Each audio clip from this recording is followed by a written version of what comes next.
Olá, tudo bem? Eu me chamo Adra Nascimento, sou acadêmica do curso de História da Universidade Federal do Amapá e, essa é a primeira aula da disciplina Estágio Supervisionado 3. Nessa aula falaremos sobre o neoliberalismo e a globalização. Bom, veremos a seguir o que é neoliberalismo, o que é globalização, as multinacionais, a importância da comunicação no processo de globalização, os blocos econômicos e também os benefícios da globalização e as desvantagens.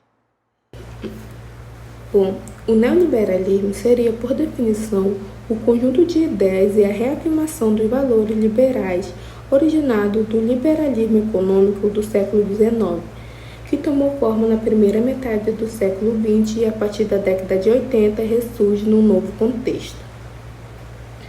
As políticas neoliberais defendem, sobretudo, a não participação do Estado na economia, pregando total liberdade de mercado, no qual o mesmo se autorregularia.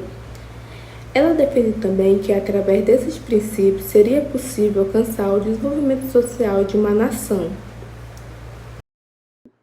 E o primeiro pensador a falar sobre esse termo neoliberalismo foi o sociólogo e economista alemão Alexander Russell, em 1932. Bom, são vários os valores defendidos pelo neoliberalismo. Aqui vamos listar alguns deles. O neoliberalismo exigia uma menor interferência do Estado no processo de atuação do mercado, deixando que os mesmos produzissem suas próprias regras. Assim, eles deixavam ao Estado um conjunto limitado de tarefas, como a defesa nacional, a regularização jurídica de propriedade e a execução de algumas políticas sociais. No neoliberalismo, as propriedades estariam voltadas para o maior aumento do setor privado da economia. Isso quer dizer, o Estado faria uso de políticas de abertura do mercado, como corte de impostos, a retirada do incentivo a alguns setores econômicos e a privatização de empresas estatais. Entre as décadas de 40 e 60, havia uma cobrança muito grande de um Estado regulador e assistencialista. Existia a concepção de uma construção de um bem-estar social. Isso seria a concepção que abrange da área social, política e econômica e que enxerga o Estado como a instituição que tem por obrigação organizar a economia de uma nação a fim de promover aos cidadãos o acesso a serviços básicos como saúde, educação e segurança. Porém, na década de 1990, com o advento da globalização, esse modelo de Estado começa a ser atacado, assim recebendo críticas de economistas que não concordavam com a intervenção do Estado na economia, regulando as relações entre empregados e empregadores, procurando agir de forma justa, defendendo os direitos da população em geral. Os economistas contrários a esse modelo argumentavam que o Estado não tem recursos para oferecer ou manter tantos benefícios, defendendo também que alguns setores e serviços deveriam ser entregues a empresas privadas. Foi então, a partir dos anos 80, que esses pensamentos econômicos começaram a ganhar grande força. Vários governantes das principais potências ocidentais começaram a implantar em seus países as políticas neoliberais. Entre eles podemos citar a primeira-ministra britânica Margaret Thatcher, que foi responsável por implantar o neoliberalismo na Inglaterra. Em seguida, Ronald Reagan, presidente americano que fez o mesmo nos Estados Unidos. E, por fim, Helmut Kohl, primeiro-ministro alemão.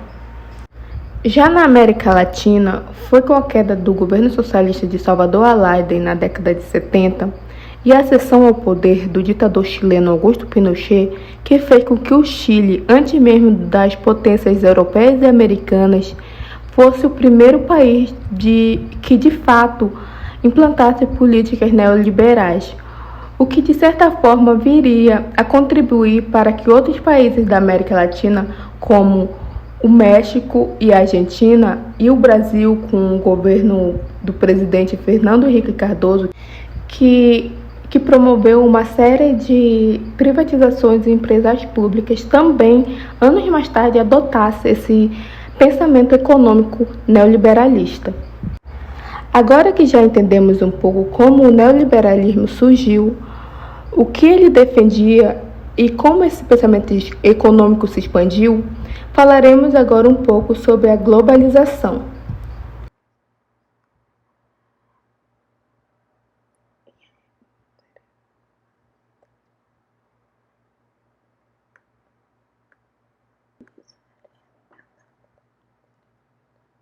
A origem da globalização remota ao século XV, durante o período mercantilista. Várias nações europeias lançaram-se ao mar em busca de novas terras e riquezas. Posteriormente, no século XVIII, ocorreu um grande fluxo de força de trabalho entre os países e continentes, especialmente nas novas colônias europeias na África e na Ásia. O europeu entrou em contato com povos de outros continentes e estabeleceu relações comerciais e culturais em níveis sem precedentes. No século XIX, com a invenção da eletricidade, das ferrovias e dos navios a vapor, as distâncias encurtaram e os produtos puderam chegar aos lugares mais remotos. Esse conjunto de transformações de ordem política e econômica intensificou-se sobretudo no final do século XX, com destaque para o período pós-guerra mundial, mais conhecido como Guerra Fria.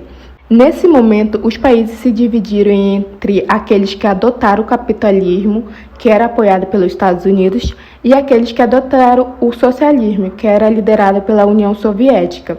Após o fim da União Soviética, porém, o mundo já não estava mais dividido por uma barreira ideológica. Os países que pertenceram ao bloco comunista iriam adotar o liberalismo como forma de governo e o capitalismo como forma de política econômica.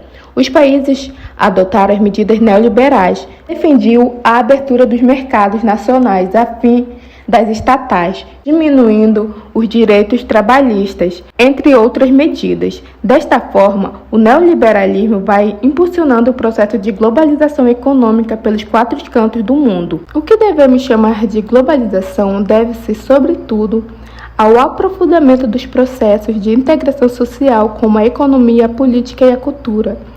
Isso impulsionado pela evolução e o barateamento dos transportes e da comunicação, principalmente na segunda metade do século XX e posteriormente no século XXI. Ou seja, a globalização seria um processo de ausência ou diminuição de barreiras econômicas e migratórias entre países. Ela está caracterizada pelo aprofundamento das relações econômicas, sociais, culturais e políticas entre os povos do mundo. Surgido no início da década de 80, o termo globalização tem como referência a grande oportunidade de negócios gerados a partir do desenvolvimento de novas tecnologias, especialmente na área de telecomunicação, e também pela falta de regulamentação e liberação do mercado, que foram frutos das políticas neoliberais. Quando nós falamos sobre o termo globalização, nos referimos sobretudo ao meio de como os países, as empresas e as pessoas realizam negócios, a rapidez com que eles são feitos, gerando a possibilidade de sua expansão, que antes estava limitado ao seu mercado de atuação. Isso seria a interligação do mundo numa nova fase da expansão do capitalismo. Com isso, as multinacionais nascem e ganham força com a atuação nas relações internacionais a partir de meados da década de 70, sobretudo na Europa. Com o desenvolvimento do mercado de capitais, a Bolsa de Valores, as empresas dos Estados Unidos também passam a fazer parte do grupo das multinacionais. Durante os anos 80, o fenômeno das multinacionais deixou de ser tipicamente americano e europeu, pois surgiram novos centros econômicos e países de industrialização recente. Podemos citar algumas das principais empresas multinacionais como a Coca-Cola, a Ford, a Nestlé, o McDonald's e a Unilever.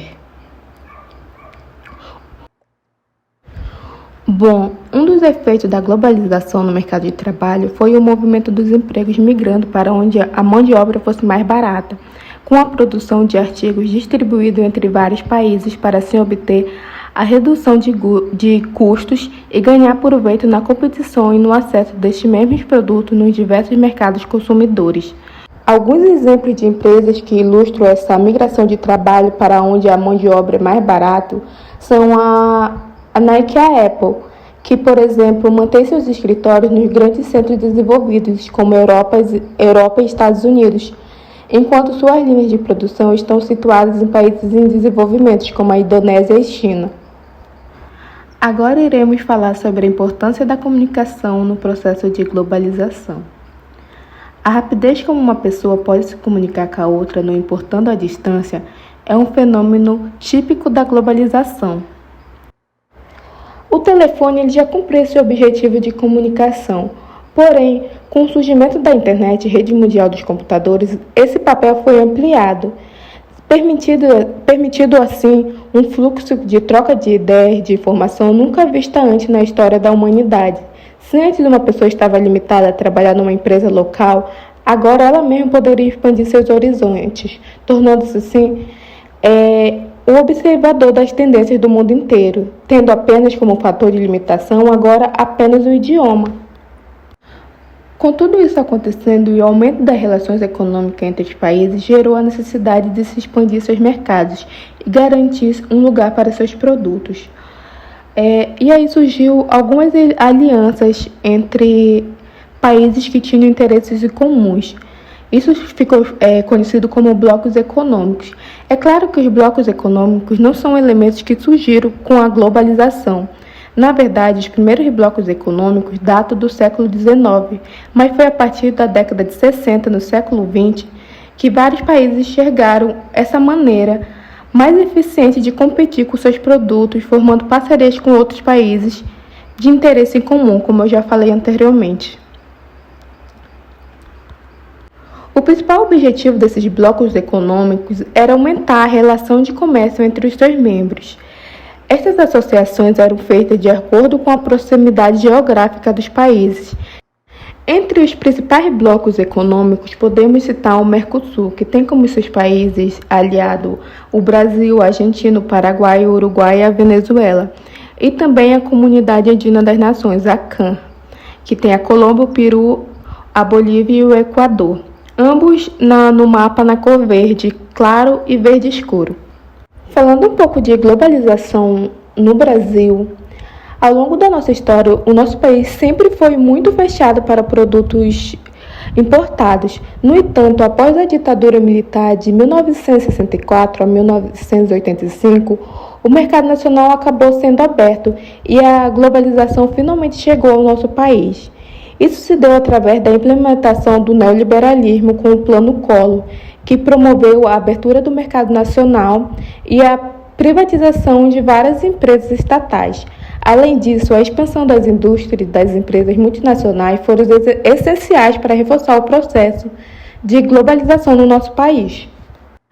Para finalizar nossa aula, falaremos agora sobre os benefícios da globalização.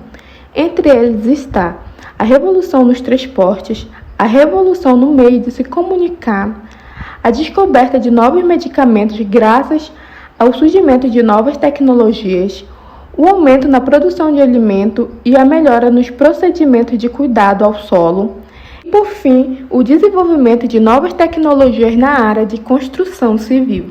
Agora falaremos sobre as desvantagens da globalização.